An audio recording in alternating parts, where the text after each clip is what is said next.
রোগীর এই অবস্থা কতক্ষণ হলো? আর কি কইব ডাক্তার বাবু? বেশ বেশ বেশ বেশ, আর কোনো করতে হবে নি, আমি সব বুঝে গেছি। অপারেশন চালু করতে হবে।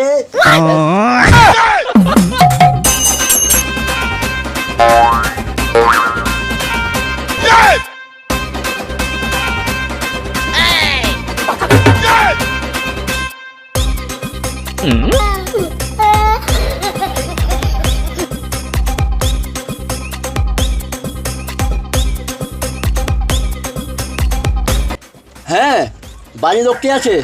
ফটাফট এই যে প্র্যাকটিশনকে ওষুধ লেখা আছে, ফটাফট এসে যাও। আর একটা কথা, আর 2 লাখ টাকা খুন জমা করতে হবে। খুনি অপারেশন চালু করবো আমি। ডাক্তার বাবু, 50,000 টাকার জন্য রুগীটা মারা গেল, আর তুমি 2 লক্ষ টাকা জমা করার কথা বলছো।